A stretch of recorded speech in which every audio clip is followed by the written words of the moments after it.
Saya tidak peduli siapapun Anda. Anda pernah bermaksiat, Anda pernah berbuat salah. Kita manusia yang tidak luput dari dosa. Tapi saya ingin berikan tawaran dari Al-Quranul Karim. Quran surah keempat An-Nisa ayat 100, posisi paling kiri sebelah bawah. Pernah ada orang berbuat maksiat yang tak terlukiskan.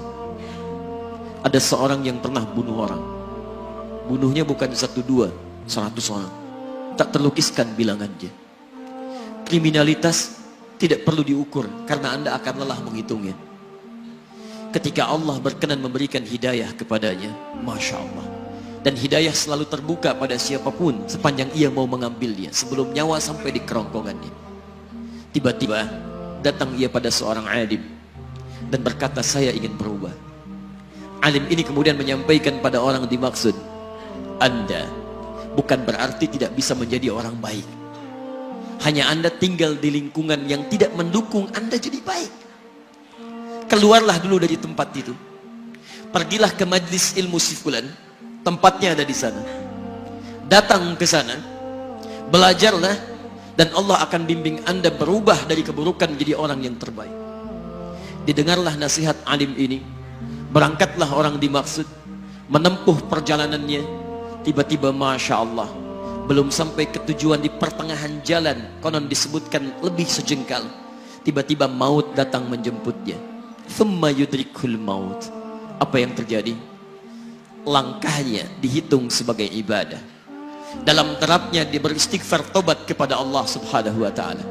Taubatnya menghadirkan cinta Allah subhanahu wa ta'ala. Quran surah kedua ayat 222 di ujung ayatnya. Innallaha yuhibbut tawwabin. Allah mencintai orang-orang taubat. Dan cinta Allah menghadirkan ampunan bagi seluruh dosanya.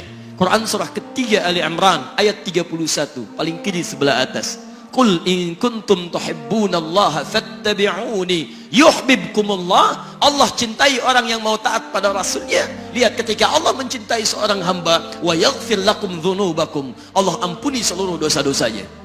Derap langkahnya menghadirkan istighfar, taubatnya menghadirkan cinta Allah menghadirkan seluruh ampunan bagi dosa-dosa yang ia miliki.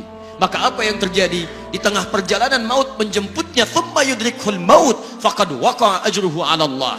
Dan pahala diberikan kepada orang tadi. Di jalan, maaf, maut datang, taubat diterima, dosa diampuni, dan amalan didapati dengan derap langkahnya. Maka apa yang terjadi? Thumma yudrikhul maut faqad waqa'a ajruhu 'ala Allah. Pahalanya dituliskan oleh Allah, dakhalal jannah, kata Nabi, masuk surga orang ini. Anda bisa bayangkan, pernah bunuh orang 100 orang, mabuk tak terlukiskan, kriminalitas tak perlu dihitung. Ketika dia mau bertobat, datang ke majlis ilmu, Masya Allah, meninggal di tengah jalan, kata Nabi, dakhalal jannah. Bertobat diampuni dosanya, derap langkahnya ada pahalanya, dakhalal jannah. Turun ayat untuk melukiskan tawaran yang sama kepada kita. Wa may yuhajir fi sabilillahi yajid fil ardi muraghaman katsiran was'a.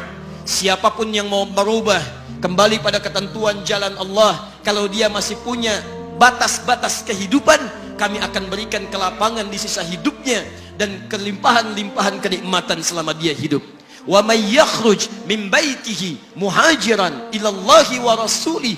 Namun bila ada di antara mereka baru ingin berhijrah, ingin berubah jadi lebih baik dalam pandangan Allah dan Rasulnya, tiba-tiba thumma yudrikul maut, baru keluar dari tempat dia tinggal, belum sampai ke tempat dia belajar, datang maut menjemputnya, faqad waqa'a ajruhu 'ala Allah.